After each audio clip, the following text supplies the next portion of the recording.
Welcome back, Nerdiverse, for another star-studded inclusion of Masters of the Nerdiverse reviews, where we take a look at films, comic books, anything we want to review. We just do it from all spans of the Nerdiverse.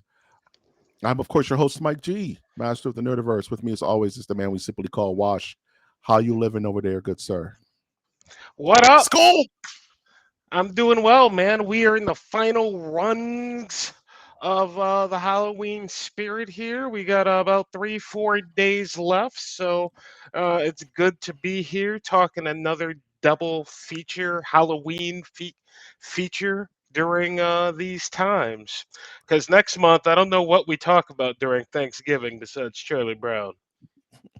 It's all about Charlie Brown and cultural appropriation, dog. That's all we that's, All that's what's right. on the menu, my man.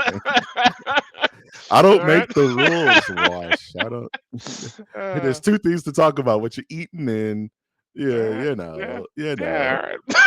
All But right. Wash is absolutely correct. This is the second half of our Halloween special here at Masters of the Nerdiverse.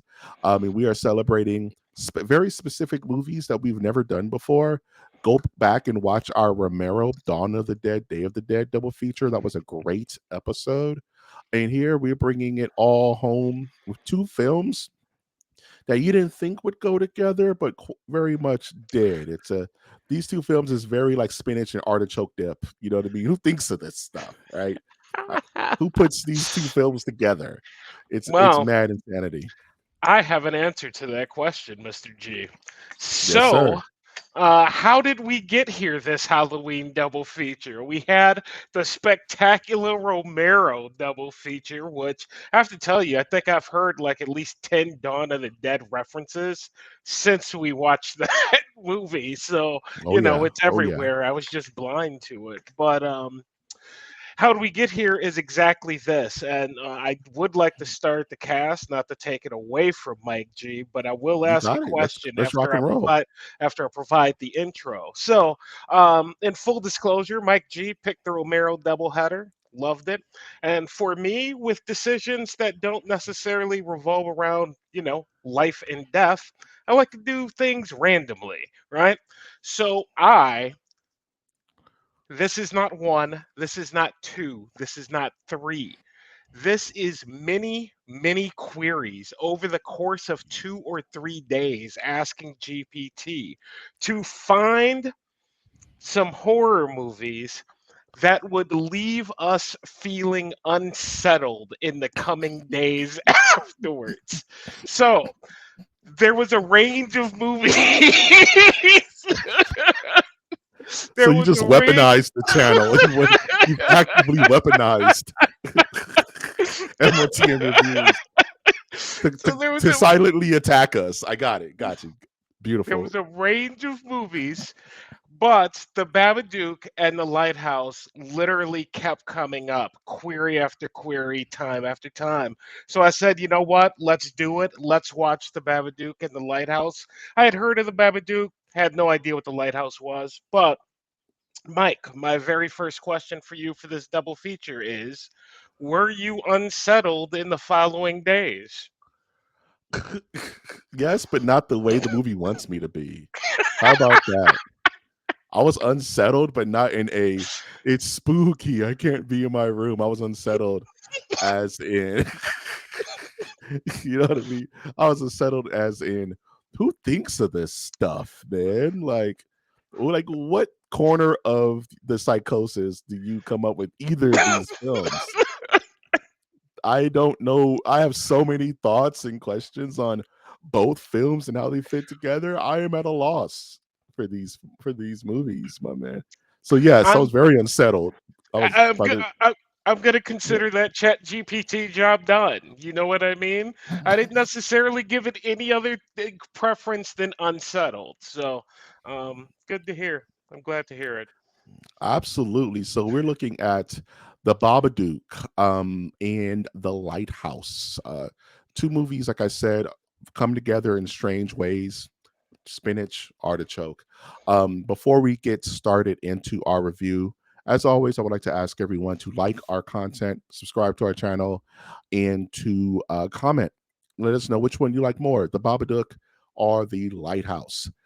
So before we get into the slides, Wash, did you have anything else you want to say about the impetus of this idea? It seems like you said ChatGPT take the wheel, and it gave you Yes. the most horrid mix of all time, which really gave us this Halloween spooks. It has been a few weeks since I have watched both movies, and I have to be honest with you. I am left with a feeling of what the hell did I just watch on literally about both accounts. Ding So ding. I can't yell at ChatGPT, but I guess I could have been a tad more specific in what I was asking for. That said, your intro of two films that you wouldn't think go together. I mean, if you're gonna have a double feature like this is one way. Yeah, so do it. This will get you goat. If you just want to feel freaked out by the end of the night and just questioning all things and looking at birds different and stuff, man. And yeah, both of these films are very unsettling in very, very, very different ways, but also have reoccurring themes that tie together that we're going to go into just as we digest these films. So, getting into it, the first thing I like to do, as I like to do, is like to start at the beginning, the very beginning. And I call this a call to the classics because both of these movies have very um I would say, we're going to go into it on another slide. Both of these movies have very, I would say, old universal vibes to them. You know what I mean? Like the classic, The Mummy, you know, Dracula, 1931, Frankenstein. And I can see the Babadook being right there with like the Dr. Caligari, you know what I mean? And these classic horror icons. Um and that can even be said by The Lighthouse. There's some imagery in that is very classic movies. Do you feel the same way when watching either of these films? I had not considered it at all, and I have not seen the slide deck, folks, so I don't really know what's coming. This, to me, is a good pull because now that you mention it, some of the imagery in both these films harken back to that old school, not only like feel but look like with the actual look and shot. And this is the first thing I was going to say. I was going to probably save it for the end, but you know what, these are two great films. If you're a film student of any type and you're like, yo bro, I want to do some like horror Halloween stuff as a film thing, these are two like good films to put together because their look is so unique, and they're both beautifully isolated isolating movies. So they're shot in very small spaces. We don't really leave the spaces that often, and thus giving a very claustrophobic feel. So much like old Bram Stoker Dracula over there, Bella Bela Lugosi. Lugosi. Like Mhm. you think about the classic shot of him walking in from the dining room. That's like a you know what I mean? That's a small stage that they're doing all that work on to make that classic film. So, yeah. Very good call out in regards to the claustrophobia that both of these films bring to the table in their own way. And in thinking about it, both of these films almost feel like stage plays. You know what I mean? Like you can very much have this in theater. The Lighthouse is a single location film. So that could easily be a stage play, like A Midsummer Night's Dream, or even The Babadook is very claustrophobic to where there's only like three sets. It's the school, it's the house, and it's their sisters, and that's pretty much it. And And that can be dressed up, you know? we don't spend a ton of time at the other locations outside of the house. Most of the Nope. time is spent at the house. So I'll also go back to the classics because after walking away from the films, it took me um, like 2 days to figure out what type of films I was watching. And so like I had to harken back to the classic madness films because it's like what type of when I have to get on this podcast and talk to the nerdiverse, what can I tell them? Like, what type of Halloween movie is this? And these are descents into madness Madness. in not the prettiest way imaginable. So yeah, Right. it harkens back to things like The Shining with Jack Nicholson just going stir crazy, and by the end you're like, uh, yeah, Yeah. he's not doing Both well. both of these, and I was even up until this recording session, I was like, are these horror movies? Are these horror movies? And you don't get films like this often. Like you mentioned, great call out in regards to The Shining, right? Is that a horror movie? Not yes, no. Is it makes me think of Jacob's Ladder, where it's just a Jacob's Ladder. descent into madness, and it's like this existential dread that just keeps the movie weighed down and the pressure on even when there's nothing happening. um and we'll go into the deeper themes of each film, but one unifying thing is that they have is that this is almost, it's almost Lovecraftian in its cosmic horror, like dealing uh with forces that are beyond the scope of our heroes and of our heroes and the people we have to sympathize with. They're facing things that they could never defeat. You know what I I mean? I am very excited for this conversation because we haven't touched these. We haven't spoken about these movies. And when you mention like Lovecraftian, it's like I have a feeling that we're both going to have feelings, not about the same movies, though. You know what I mean? And Yeah. they're going to kind of coalesce, but we'll see what happens. I'm very excited, though. I think that this is a sneaky good double feature after I had to walk away from it for a minute because right after watching like back to back, I want to say within like 24 hours of each other, I was I was frigid. I was like, oh man, I don't Yeah. Hmm. Yeah. like I was yeah. upset. Like I was upset. Like I'm happy that we pushed off this recording because right after it would have been a completely different vibe. I would have been like, I was pissed off watching these movies. You know what I mean? Like, what did I just watch? You nailed it. I needed a uh, week of like, decompression to let myself be like, all right, I get it. You know what I mean? But these movies aren't comfortable, but they are good. So you got to, it forces you to eat your Brussels sprouts because they cooked them just right. You know what I mean? Even though it's like ew Brussels sprouts. You know what I'm saying? Um, I want to talk about a kind of a modern phenomena, which I like to call the A24 effect. And it's pretty much ever since the 2010s, A24, the makers of Lighthouse, Midsommar, and one of my favorite horrors of the last 10 years, Hereditary. I've kind of had this chokehold on horror, harkening back to a more simpler approach of terror and not necessarily gore. You know what I mean?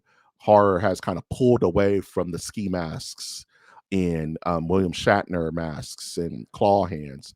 So, what is your thoughts, Wash, on do you feel the A24 effect has been a benefit to horror, or do you wish for the days of sloppy slashers and monsters under the bed? I'm not quite sure which movie we have coming up first, so I don't want to like kill it like the lead. But as we're going into the lighthouse, that opening shot, I was questioning my decisions. I was questioning ChatGPT's decisions. I was questioning the next 2 hours of my life until A24 popped up on the screen. And then I went, you know what? At least you know it's good.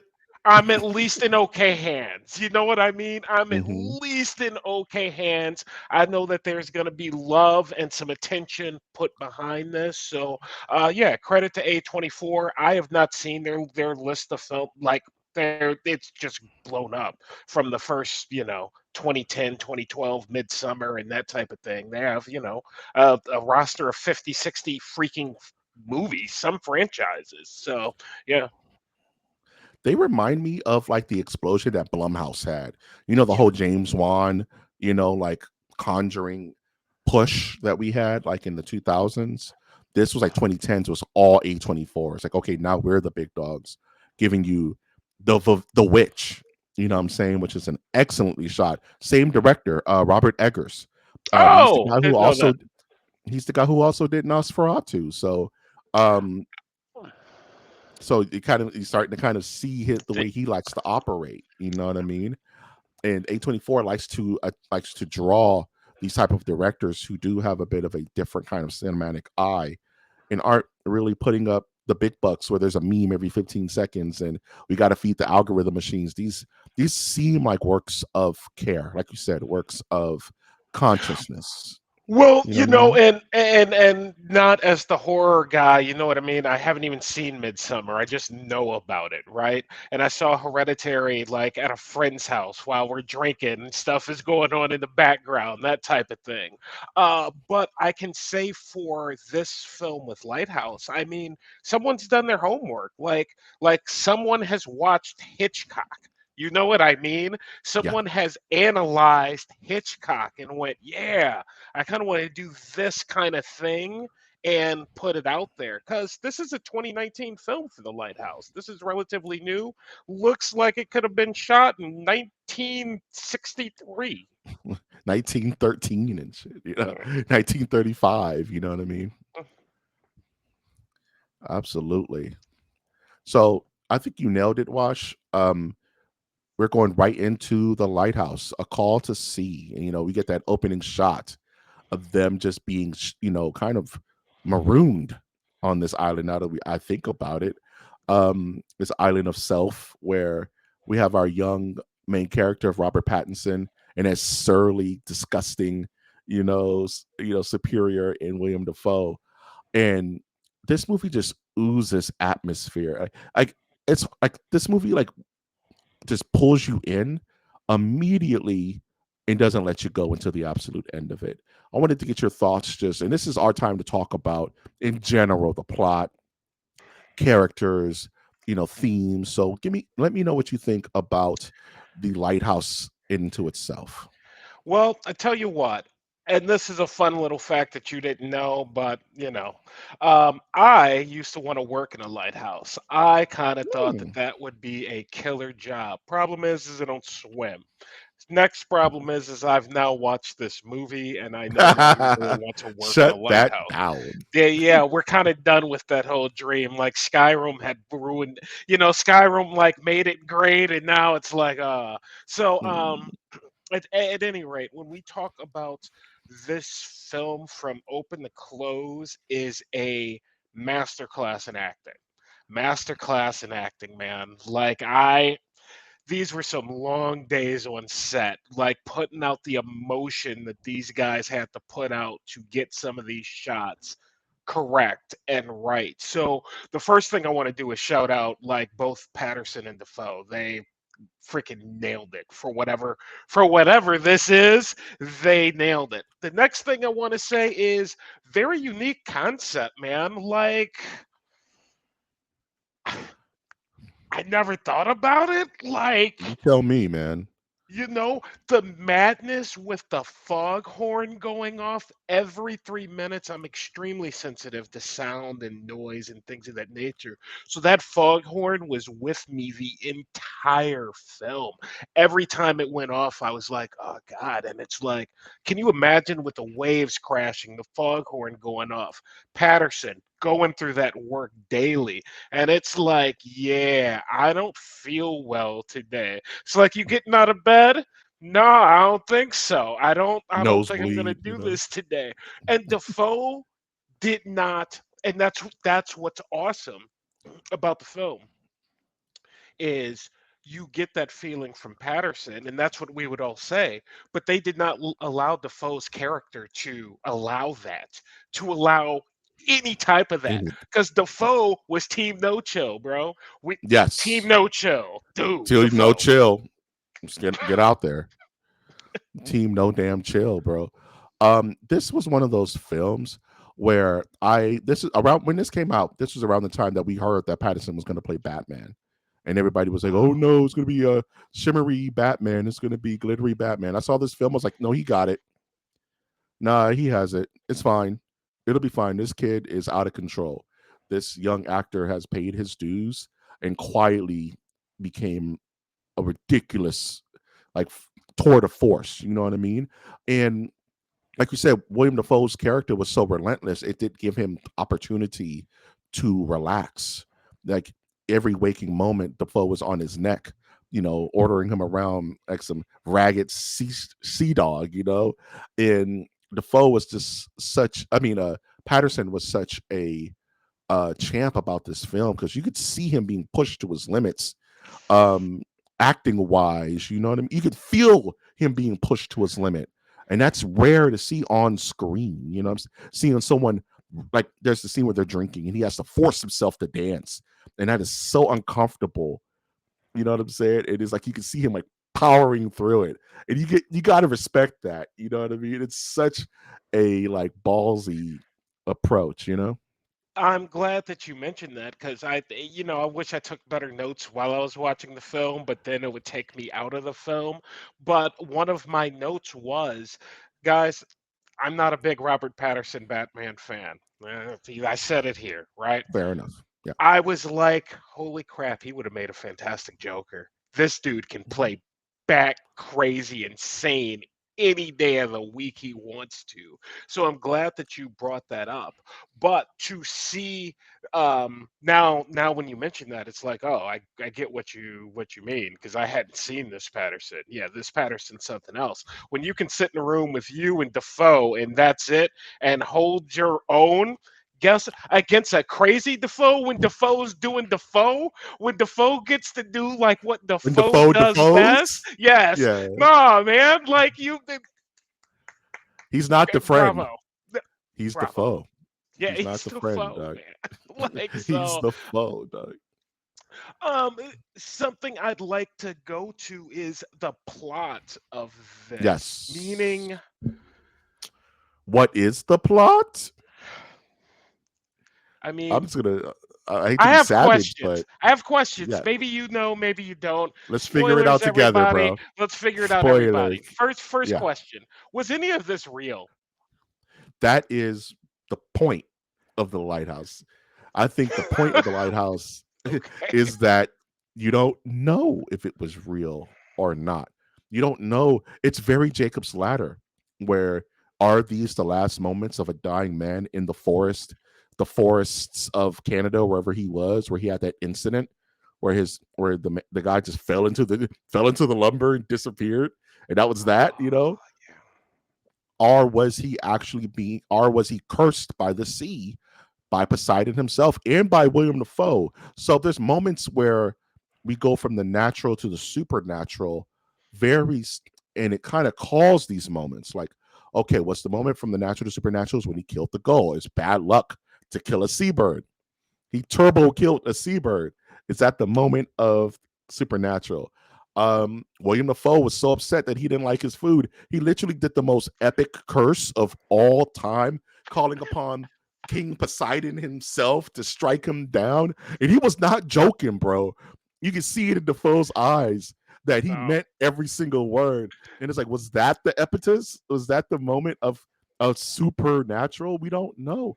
Or was all of it a figment of this young man's imagination? I guess at the end of the day, it doesn't matter because it was a way for Patterson's character to confront his guilt and to confront uh, his lifestyle and to confront what he's doing with himself. It really was just a deep dive into his own psyche using reality or fiction. At that point, it didn't really matter. you see, the last shot bothers me because if we look at, and I won't give it completely away, but Defoe's gone, the lighthouse is gone. As we creep up to the ending bells of the movie, the the time jump really messed me up when they're waiting for 2 weeks and then Defoe's like, it's been more than 2 weeks. It's been like 6 months you've been here. And then I was like, Burr? what is Right. happening right now? Like, I felt a little out of sorts with what I was watching, and if it was real or not. Something I'd like to bring up because you've eaten my food. Defoe losing his crap like that, Mike G, you've had my food, man. You've had my food more than once. If next time you're eating my food and you're like, yeah, your food actually is pretty bad, you know what? I may curse you like Poseidon too, bro. You I have may curse every you like right to. You have every Poseidon right to. too. What the I hell? felt Defoe. I was like, this is great. And that was a fantastic curse. And then Patterson's like, all right, I like the food, man. Damn, man, fine. Your food's all right, dog. God damn. He's looking the whole time. Um, Robertson just looking up at him like, bro, are we still going? Like, All right, man. God damn, man. Yeah, your and food's good. All right, And then when fine. you think about they had to shoot that scene like 18 times, and there's a lot of one shots in here. There's not a whole lot of Hmm. editing necessarily going on in this film, and that's what leads you to just long days, man. Like, you do that as Defoe 14 times. It's like I'm done. Call me It's the next shot. week. It's the shat. It's the Stanley Kubrick Yeah. school of directing, where I'm going to beat you into submission until I get the shot I want. And these shots have to be absolutely perfect. The lighting has to be perfect. This movie was filmed Ooh. by natural light only. There was no set light. Ooh. I It was didn't know it that. was yeah, it was only lit by candlelight. It was only lit by actual day glow. It was only lit by the lighthouse itself. So they had to get these shots turbo right. And if you mess up a And scene, that's messing up everything. some of the lighthouse scenes become epically beautiful in that type of context of like, how did you pull that off? And can we talk about the mermaid? Yes, actually, yes, we can go into that in this slide here, where I'm going to talk about the isolation versus guilt and what is it really. That mermaid was kind of a byproduct of the isolation. You know what I mean? Like, was the mermaid this? You tell me. Like, what are your thoughts on the mermaid in regards to this film? I don't know. I get the fact that the mermaid represents something. I'm just not sure what. And the reason I say that is because when we look at the film and the Halloween horror part of the film, like this is a low key monster film. What's that monster? The one with the arms that starts with a C. Uh uh Dang it, can't remember the That's name of it. arms and start. Is it a sea monster? The No, Kraken? like no, like it's not the Chuckabus, but it's like Cthulhu. Cthulhu. Cthulhu. Yeah, Cthulhu. It Yeah. like the monster start the only real shot we get of it when it's just going across. It kind of looks Cthulhu-ish in its Hmm. representation. So I wasn't sure if the mermaid is the representation of the monster, if the monster was something fried that dude. We didn't like what fried that dude. I don't even know what Knowledge. fried that dude. It was truth. Knowledge? The light of the lighthouse was truth. The And he wasn't lighthouse. ready to admit the truth, which is why William Defoe guarded it so heavily. This is my truth. You're not ready for the truth. In the mermaid was was his only respite from his own madness. Because only time he ever pulled that mermaid out was when he was about to go hard in the paint, bro. When he was about to chuck his wuck, you know what I'm saying? In those weird scenes where he found the idol of the mermaid and it Yeah, made but it then you real. had the mermaid out on the sea. Didn't that mermaid actually like save his life when he found that mermaid in the sea? He was about to like die and he like stumbled around some rocks, sees the mermaid, and then he like climbs up and he's out of trouble. He's not gonna die again. So again, the mermaid kind of threw me off and confused me a bit. We didn't get a lot of shots of monsters. This movie is more madness than monster, but there is monster there. There Sorry to is ruin monster that monster. there. No worries. And even when he's looking, he's trying to peek and see inside the lighthouse. You see tentacles. You see, like you said, Cthulhu like, squid like tentacles where William Defoe is. And why is William Defoe up there but booty butt naked? I don't know. It's part of the truth. And you know what I mean? That ripping off of everything to reveal the truth. That's what I saw as the metaphor when he finally got the truth. He died because the truth is, you're dying, bro. We You know took what I I mean? didn't get any of that, but when you say it like that, it actually makes more sense that so is Defoe just a figment of his imagination then? It's two different. Okay, do you want to believe it's real or do you want to believe it's a figment of the imagination? Because they both have different points to make. You know what I mean? I was taking the lighthouse as a like looking at it through the lens of real, even Of with the real. monster part until that very last shot. Because with the lighthouse actually being gone and him just being laid out and that happening, it for me, I was kind of like, did he just like wash up on the beach somewhere? You know what I mean? He could well be in Canada. I hadn't considered that. But that is more kind of where I was left with it going, huh, I'm not sure. Because towards the end, where William Defoe is barking like a dog, um, and you start Mm. seeing the Patterson character gain more control of that situation, William Defoe just very slyly says, "What if I'm just a figment of your imagination as you're wandering aimlessly in the forests after you've done that horrible thing that you won't talk about? What if I'm just that? There's already a distortion of time. There's already a distortion of responsibility. He's not even getting paid for doing this. William Dafoe cut his wages, man, because he kept messing up and slipping up, according to William Dafoe, who was this disgusting version of himself. You know what I mean? So it's really I see this, and it wasn't until the end of the film where I realized what's actually happening. We're inside of a madman's mind palace, and this was the destruction of his mind palace. At the end of the movie, it stripped everything away, and he's just dead. Folks, very good conversation. I'm interested in what you have to say. Put in the comments, what is this real, not real? I'm very interested because I hadn't considered anything Mike is saying, and now I have to think about this movie again for another freaking 3 days. Which, honestly, I'm not sure I want to live with the lighthouse another 3 days. I was looking forward to letting all of this go after tonight. Happy Halloween. You allowed the robots to choose this, Doug. So Yeah, I did. I did. They didn't do a bad job. This is a great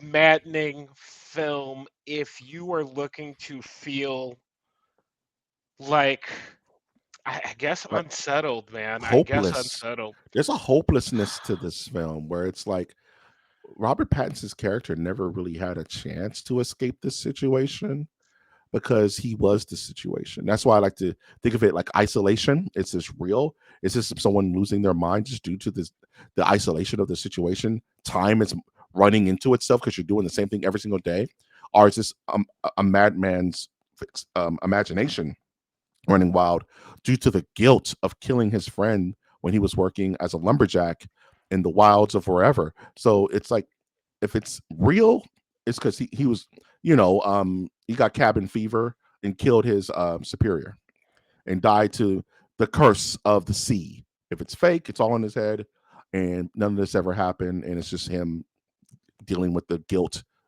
and grief almost of that event and taking that man's name because he even said, "Yeah, I didn't have nothing going. That guy had stuff going. I'm taking his name now. I got stuff going.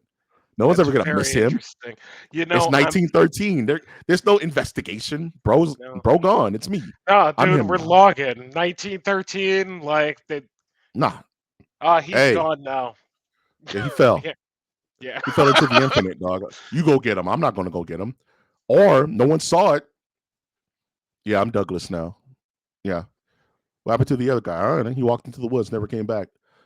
I'm Douglas now, and I have everything that comes with Douglas's name. Isn't that cool? I can do anything now.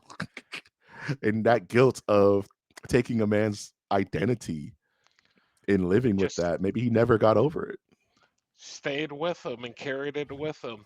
Well, either way, I got to tell you, Defoe and Patterson, if they got together again in a movie, that's something I'd want to see. I'd prefer to see something not quite as enclosed and drunken note, because Just man, just put the man, foe in Batman, dude. Just put the foe in Batman. You saw Batman Green. 2. Batman. Just put him in Batman 2. He can even be the Joker. Defoe would be What? an excellent. He's always been my fan cast of the Joker. Put him as the Joker. I don't care how old he is. He'll figure it out. Yeah, he ain't gonna have a problem with that. So we're gonna switch gears to another movie that honestly I can't tell you if it's real or not. Which which film did you watch first? I watched The Lighthouse first. Ah, I went Babadook first, then Lighthouse. Yeah. Okay. hmm Okay. And I want to tell you just right off the bat, we had this conversation on MOTN episode 400, I believe. And I said there was a movie where I was just so irritated with it that I just turned it off and had to abort. The Babadook is that movie. The Babadook was so grating on me that I just stopped. I said I could be doing other things with my time. I could be reading a book. I could be writing a love letter. I could be rearranging my sock drawer. Why am I putting myself into this pain spiral that is this movie?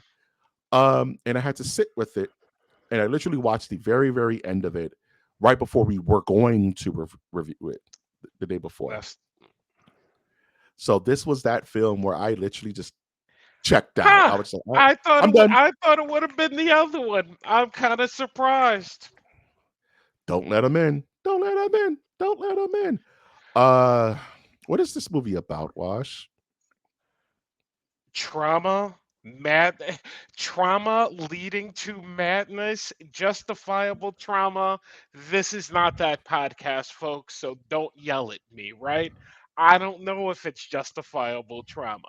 I do know it is trauma. I do know it did go to madness. And as far as what this movie is about, this is a weird freaking movie. I remember when it came out in 2014, everyone was raving about this movie. After experiencing this movie, I'm not sure why people were, because they were raving about it. This movie Raven. was everywhere, Best sticks of everywhere. sliced bread. Yeah. Yeah. I don't know. I don't remember what was going on in 2014. I don't find it as that, right? I find that it is what it is, but I don't find it as that. The first thing I'm going to say, I like your word grating. Both these movies grate the nerves. Grate And on you. so I think ChatGPT took unsettling for grading. You know Grating. what I mean? Because this movie did grate on me. And hold on, because I wanted to grab this kid's name. God, I hope it's here. That God, I hope it's child here. Noah actor. Weissman. Dude, Jeez you Louise, you man. need a Golden Globe or something, man. Get this kid some award, because if there is not a more annoying freaking kid screaming every 30 seconds, man. Here's the Oh, thing. it hurt. It hurt. He's the reason I mentally checked out. I had enough. I don't got kids, bro. I don't have to deal with that on a daily basis. I don't have to live in that world. I could just turn it off with a light switch. There's somebody in real life dealing with that right now in real life, and I pray for them. I pray for their peace. I pray for their sanity. So why am I subjecting myself to that real life horror of having a child that is unfortunately, unruly, and not necessarily unruly, but just so intricate, so eclectic, so what's the word I'm looking for? So Eccentric? eccentric that it takes patience to model that child who's probably going to grow up to be a damn genius.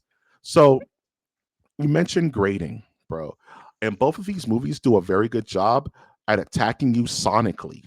These movies do not Yes. let up sonically. Yes. It unsettles you. Unrelenting. It never Unrelenting. stops. So Unrelenting. on Both of them. on t- so on top of these scary imagery and the things in the dark, there's constant sounds that are going on that trigger you into uncomfortability. You mentioned it with the foghorn in the lighthouse, constantly going off. In this film, there's always this child just screaming at the top of his lungs, "Mommy, mommy, mommy," pulling on her shirt every 10 seconds about something. and you feel her disassociation.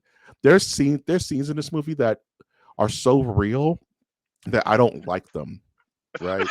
I didn't have fun watching this movie. Like her laying down to go to sleep.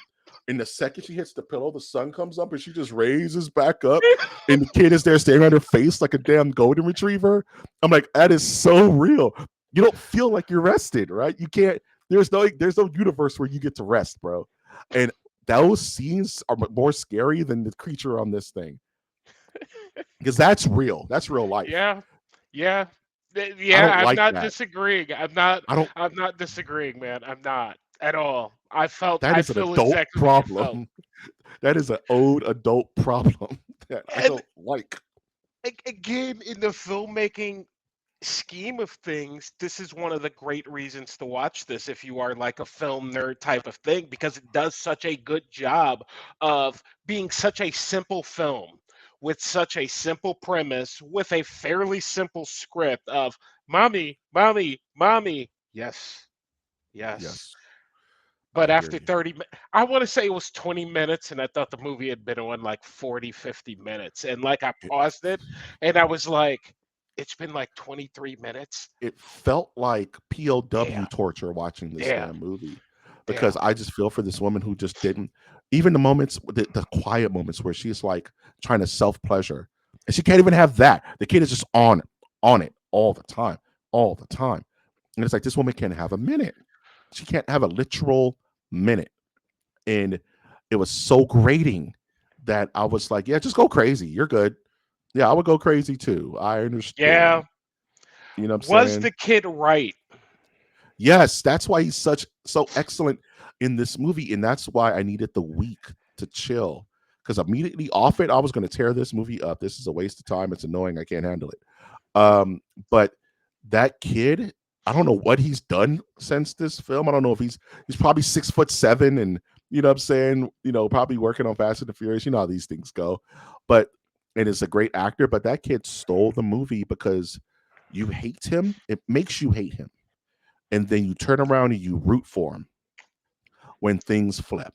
You know what I mean? You're rooting and it almost is it is unfair how it tricks you to feel that way. It tricks you to root for him when he has his little pop rocks and he's being annoying and he's hyper fixated. Life is not what it seems and all that crazy stuff. And then when the ish hits the fan, those little tricks and little goofy things and idiosyncrasies save his life, Yeah. and save his mother's life. So it's like you want to hate the kid, but it's so manipulating this movie. It's a manipulation of the audience, and I don't know how to feel about that. What is the Babadook? The Babadook is, and this is another reason I don't like this movie because this movie is about grief. It's just about grief. It's about a woman's grief that she was never able to have time to process because the grief came with a gift. And most time, grief comes with a gift, Yeah. the gift of her baby. And she resented that child because she wanted her husband and not the baby. The love of her life was killed in an accident, right? So the Babadook is a metaphor for her growing grief and churning grief that was never dealt with until it literally manifested into a dark spirit, not just on herself, but on her Ooh. entire house. And that dark spirit of grief will never leave you. You have to deal with it. You have to confront it. And the more you push away, the more you don't let it in, the more it gets in. And this movie was too real for me personally about people who can't process grief and turn into monsters. And that's exactly what she did. She did not process her grief and she let it start to soak in that madness. And that's when she became the Babadook. That is beautifully said as far as the overtone of what this movie is about. And it really will help make sense for people who get to the end of it. If you get there, because if you turn it off 30 minutes in because the kid's like wearing you out, I'm not going to get mad at you for I it. get it. I But understand. right? There is a completion to the movie, and I do think it pays off. But when we're talking about the horror film aspect of it, the repopulation of this character, the relentlessness of this character, once it gets into her, I like how you said that she manifested it because it explains the ending a lot better when, yeah, we'll talk about that another time. You know what I mean? Because in Right. the context, I'm like, what? Like, huh? Huh? What But when you say if it you don't like that, get it? If you don't get it, you won't get the ending. I didn't get the ending until my life event, and now I get the ending. right? That messed me up. That really messed me up because it's like I didn't get the ending with the whole bowl and it's still there and whatever. And now, as living life, I'm just like, oh yeah, this is grief. This is just a mother's grief and how you deal with it, how you not deal with it. And let's just say this is a monster. Let's just forget the whole metaphor. The Yeah, Babadook, someone dropped this on their porch there and is they a physical summoned the Babadook. manifestation because there's a book. You know what I mean? They're Mhm. reading the book. Babadook, Babadook, Duck, Babadook. duck, duck. Yeah. Duck, duck, duck. And it's like, so, how that book gets there, how they choose to address that, I don't necessarily know, but I prefer to go with your manifestation of this entity into the household. And the kid caught wind first a long freaking time ago and As was kids tend like, to do. yeah, this isn't gonna be good one day. Mhm. but but Mom, you need to mom. Yeah, you're the right. kid was downstairs like living with his father too, though. You know what I mean? So the kid's working through his whole issues because she's working through her whole issues. And from the get-go, it's a family that needed help from day one, that obviously just didn't get it.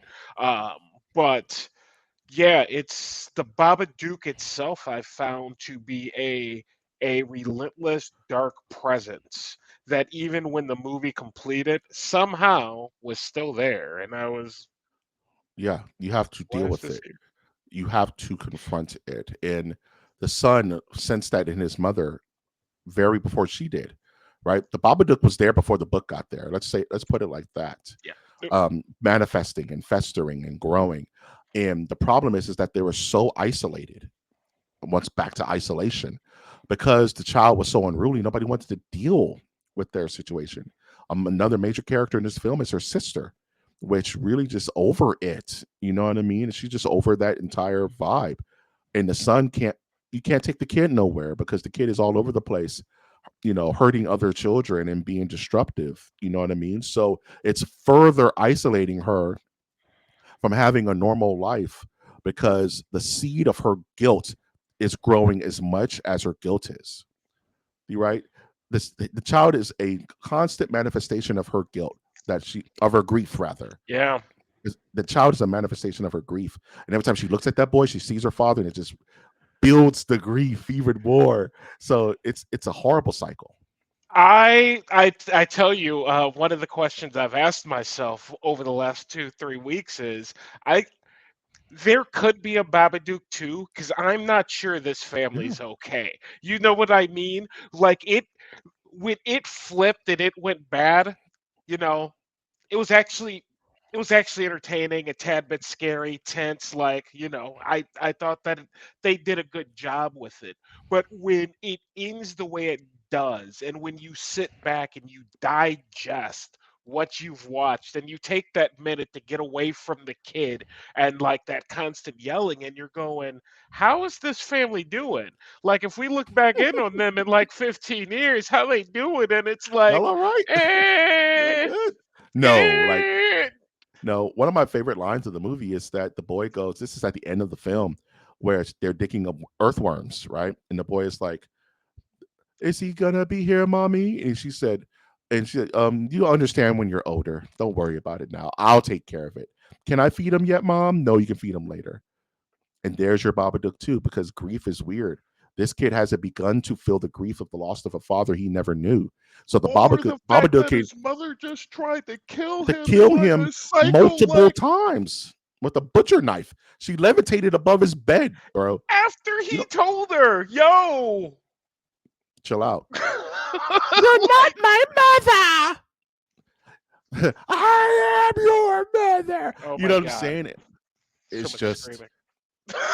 it's So much. just assault, sonic assault that these films break you down and they beat you up. The scene where she's in the car and the kid is literally screaming at the top of his lungs. She has a psychotic episode and sees the Babadook because he starts having a seizure because he's going so hard. And she literally crashes her car into another car and just checks out. She literally blacks out because she sees the Babadook. Of course, the iconic scene where she's in the bed, Babadook, duck, duck, and you see him in the corner skittering almost like a cockroach, an unkillable cockroach, right? He can't be Between destroyed. both movies, that is one scene that has actually stayed with me as a horror scene. I have had some nightmares in the last 3 weeks. These are the only two horror movies I've seen, so I'm assuming they had something to do with it recently. Yeah. So, yeah, that I haven't quite got over that scene of the shadow just coming out because it's like, damn, bro, like. If you're having a Yeah. bad night, you can imagine anything in the Oh corner. You know yeah. what I mean? And Hey, once the mind starts going, bro, I have not to don't let it in, but I get sleep paralysis. oh You ever get sleep paralysis where you no, can't move, but you're conscious of what's going on, and sometimes a friend is there. oh, This I'm not bullshit. I'm telling you, hand of God, that you have sleep paralysis. You will be there. You can't breathe. You're just kind of locked in your own body. And you have to force yourself out of sleep. You jolt yourself, and sometimes maybe one out of 100 times, there's a friend in the corner that's like, "What's up?" And it's maybe a demon, maybe something in your brain, maybe some kind of dark essential force, and you have to kick it away. That's the Babadook, bro. you- That's the terror. And I'm telling you, these are dreams. I don't know if a sleep paralysis is an actual dream. I don't know if it's I don't know if it's like a breathing issue I have where, sleep apnea, whatever. But this is something that's been going on for ages, bro. There's a famous painting of the demon sitting on that woman's chest with a horse in the corner. That was painted like in 1556 or something crazy called The Nightmare about sleep paralysis. I You have know to what I check mean? that out. I don't think I've seen that, but ask And Chat GPT on that one. yes, but to tie this back to the Babadook, I feel that that moment was a sleep paralysis moment where she couldn't move, she was frozen in her bed, and she let it in. It Yeah. forced itself in because she hit that wall of grief, that wall of depression, that wall of dissociation. And she mentally checked out. Gone. Go watch your shows. I the scene where she took the dog and there's no music, right? This is the creepiest scene, and there's no music. She's sitting on the bed and she hears the dog kind of like, "Hey, I'm a dog," and she just books it toward the dog. And all you hear is the pitter patter of her feet on the hardwood. It's the scariest thing in the world when they rip all the sound out. You just Yeah. hear someone running. Like imagine you're in your house, you just hear someone running across your hardwood floor at full speed. No. That would freak anybody out. Yeah. No.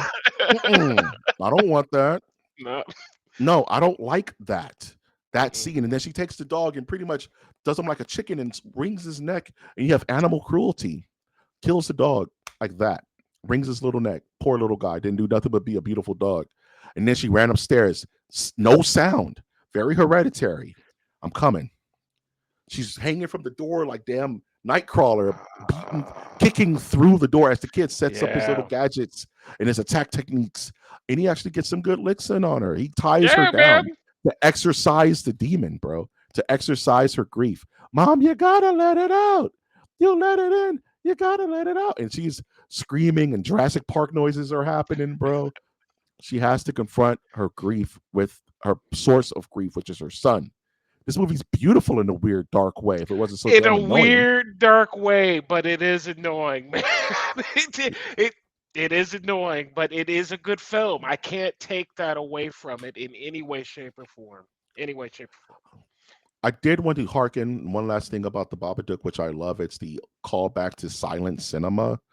I'm a big lover of silent cinema. May it be not the original Nosferatu. I mentioned the the Cabinet of Dr. Caligari, even the original very first film of all time, which is the train coming at the screen. I like the design of the Babadook and how he is like a silent film villain. You know what I mean? Like a vaudevillian almost. And grief is quiet. Grief doesn't yell at you. Grief doesn't scream at you. It's just there. It just waves at you. Hey, I'm here. And I like that was the metaphor they chose to create this boogeyman. This, like you said, this was a cultural phenomenon when this came out. And everybody was in love with the Babadook because it speaks to that part of your soul, which is like, once I got it, I can't get rid of it. What are your thoughts just on silent cinema itself and how this movie kind of, and even like the Lighthouse in a way kind of speaks to silent, Yeah, that black and white, you know era they of cinema. they both did their homework when it comes to um I know I keep using the word unsettling, but when it comes to off off shot, not normally seen, like visual sounds, like these are not necessarily things we're going to get when you turn on the television or go down to the theater this week. You're not necessarily going to get this type of vibe that you got in either one of these movies. They're both very old school in the hand that made them. And The Babadook is an Australian film. I Yep. had to go and look to see if like Australia had a Babadook in its folklore. They do not. This was made up out of someone's freaking imagination. And it's like, you know what, man? Good job. I don't know what's wrong, but good job. You want to talk to somebody? Let's talk, but good job. You So, want to talk? We are here, dog. We are yeah, your sponsor, bro. You don't get we can talk it out. creativity. We can talk it out. I know you got issues. Let's just hug it out. Brothers hug. It's I'm fine. here. I'm here. You're seen. I understand. You don't get creativity like this often, right? This reminds me of like when Clive Barker came up with Hellraiser. You know what I mean? It's like the creativity on deck happens like once a generation. Ghostface with Scream. You know what I mean? Like uh, villains that are characters, mind you, that are just undeniable. Freddy Krueger. You know what I mean? Like that's the cool thing about horror. At least one generation, you'll get a horror villain that is just undeniable. I think And the Babadook was that. when we talk about the Babadook too, like they could use it, using the Babadook for how just brilliantly you've explained this horror film to the masses so that they understand. Using it in that context, man, the Babadook can be anywhere, everywhere, all the All time, at once. all at You don't have once, right? that book can land on anybody's doorstep who's going through something. So I would like to see a Babadook too. Not necessarily. I'm curious what happens to this family because again, I don't think they're okay. I do think that there's some hand holding going on, and they need to be talking to people for a while. But I would like to see the Babadook in a different scenario. Yeah, I would be happy either way. Like if you fast forward it 20 years in the future, the mother's in an insane asylum, or and she's just mentally checked out from the whole ordeal, even though she seems fine because she's finally dealing with her grief. But I would love to see it fall on someone else's door, another family that's going through something, and now you've let your grief manifest to the point where the Babadook comes to visit. Yeah, You know what I man. mean? I try and keep it as light as I can here, but if you wanted to do like, some type of Navy SEAL type thing, my brother in arms, and like you watch dude die, and then all of a sudden you wake up, you get home, and the wife answers, here's a book, and it's the Babadook, right? And that's the key to the entire audience of what we're in for and the state of mind this dude is in. Not The good. Babadook doesn't necessarily have to be triggered by grief. He could be triggered by stress. He could be triggered by any kind of mental psychosis, like you said, military. Let's say a Iraqi vet who has PTSD. He's just ready to. He's fighting to find that stability, and the Babadook's there to help. The Babadook helped that family. Think of it that way. The Babadook It got thought them it, good. it thought it did, and it didn't go away. It is in the No, basement. because you can't go away.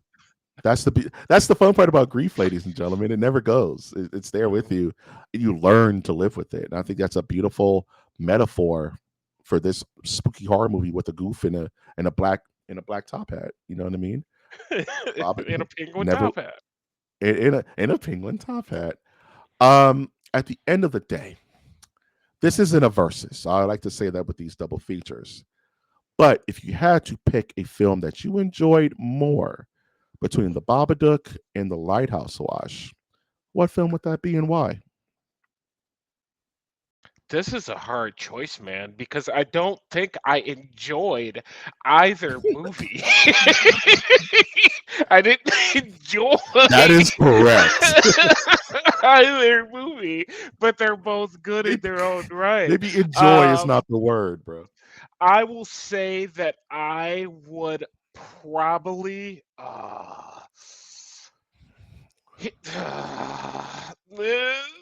okay, we're gonna pick one. I'm gonna go with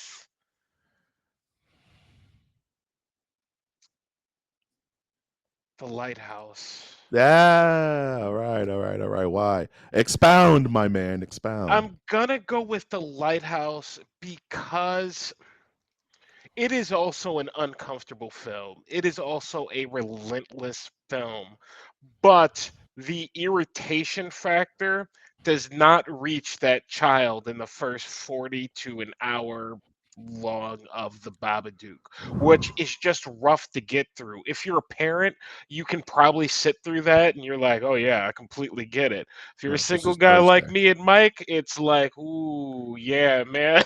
I This I is need what to it's be like, alone bro. now for a long This is time, bro. this is why the bloodline ends with me. Can't Right? handle it. This You is why the know, bloodline ends with me, dog.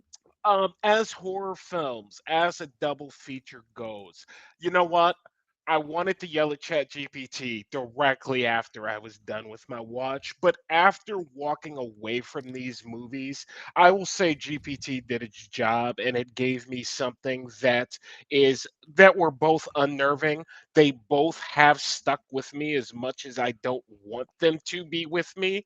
They're both still with me, and yeah, I think that if you are someone who is really into film and you're looking for like a Halloween like movie, yeah, these are two good movies you can watch. Very well said, Wash. Very well said. And I can only piggyback off of your sentiment that these are two excellent films, excellently shot, excellent in concept, and excellent in execution. Shout out to Bret Hart. Um, I want to say that initially my decision was the Lighthouse because I was so annoyed with the Babadook. It was so grating. It was so unnerving. And as I said in the beginning of the episode, I questioned if these films were even horror, right? Because they're so outside of our typical tropes and norms of a modern horror film. Both these movies were made in the 20s, 2010s, I want to say. You know, these aren't 2014, old 2019. films. Yes, these aren't old films. These are films made with a modern eye. Hmm. And it made me these films question my own thought of what is horror, right? And I believe that horror is the confrontation of the unnatural. And you know what I mean? It's the confrontation of something that is outside of your norm. And that could be emotional abnormality or visual physical abnormality. And both of these films challenge you to see things from points of view that are hard to confront. And Michael, maybe a year ago, would have went with the Lighthouse and hated the Babadook, but Michael now, having experienced what I've experienced with grief and fighting that, I I have to go with the Babadook as the film I enjoyed more, even though this is the film I abandoned. My spirit couldn't handle Interesting. it. My spirit and my where I was as a person could handle it. And this movie became cathartic for me in a weird way. Handle your grief, man. Otherwise, it'll turn you into a monster. Handle your grief, and if you don't handle it, it'll handle you, and it'll change you. And that spoke to me more than any horror film that I've seen in the last 10 years. So Babadook, is a life affirming film for me. Like I said, the Babadook helped them at the end of the day and made them confront their demons. So, as the Lighthouse is an excellently shot film, very well controlled, very well. Um, both actors, ensemble cast, tour de force. They are the acting duo of these two films. But if you ask me at the end of the day which film I took to heart more and enjoyed more, it's the Babadook. It's got to be. I think that that is very well put, and I can say that I don't think they aren't date movies. You know what I mean? But Nah. in the terms of they're not date movies, no. But in the terms of Halloween outside of your normal horror that you find, if you're looking to feel something that you weren't expecting to feel, I think both these movies will pull at that because for me, I had no reason to and Mike, you're right, they force you into these points of views and they do it by keeping you isolated and keeping everything fairly tight. It's just me and you, man. It's just Yep. me and you. That's it. The screaming ain't Hmm. gonna stop, and I'm not gonna stop drinking. Let's Nope. roll. Let's So, rock and roll.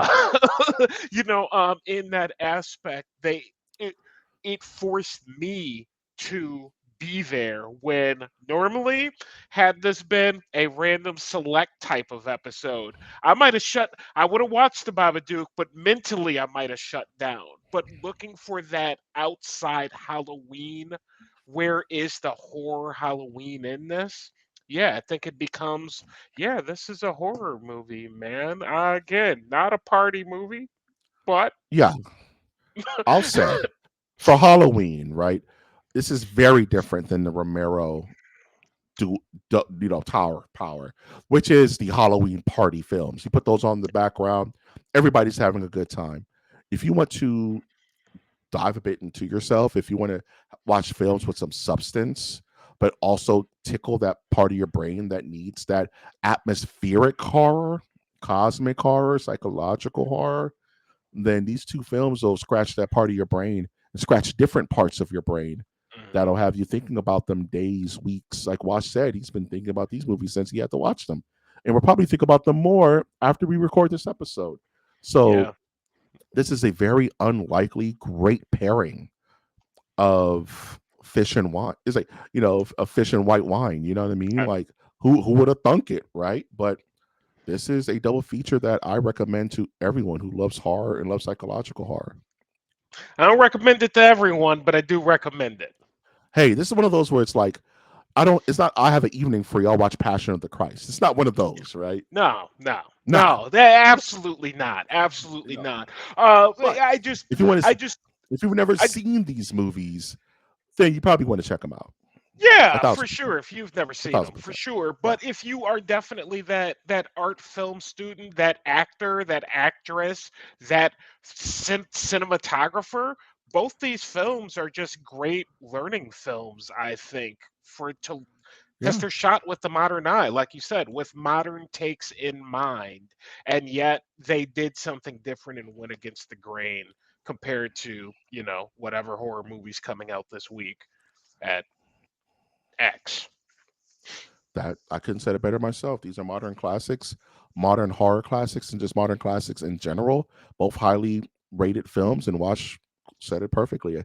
No notes, no notes. And with that, brings us to the end of our Halloween double feature special. Wash, do you regret watching either of these duos of films? Do you find yourself watching these double features in the future without the obligation of content, without the obligation of the Nerdiverse?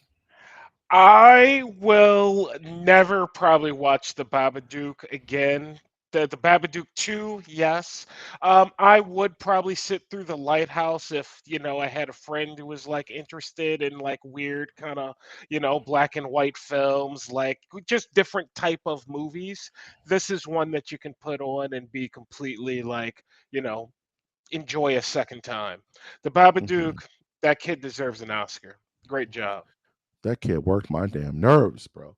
Yeah, I'm not going to watch the Babadook anytime soon again. It's the movie I needed, right? It's the medicine. So I took my medicine and I feel better. You know, But The Lighthouse is definitely one of those movies I may just watch again. I feel like watching some black and white movies. I'm eating dinner. You know what I mean? It's one of those.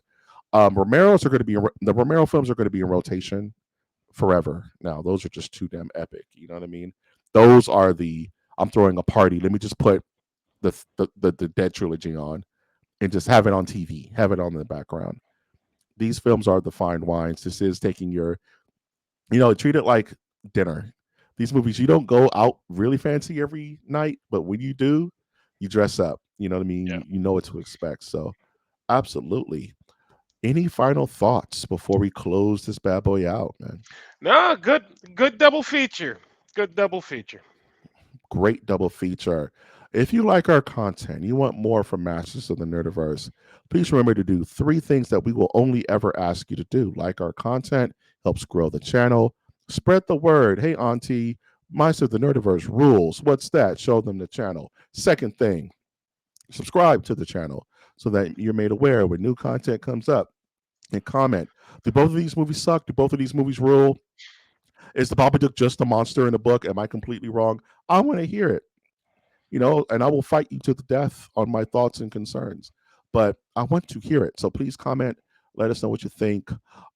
We have been Masters of the Nerdiverse. Please check us out on Halloween night, Friday the 31st, for our episode 401, the Halloween Spooktacular. Will there be surprises? Maybe. We don't know what the docket's going to be that night. But be there live, 6 o'clock Pacific Standard. We're going to be hanging out. I've, of course, been your host, Mike G. He's been Wash. We've been the Masters of the Nerdiverse. What did I say? MOTN? Out. Be safe out there, ladies and gentlemen.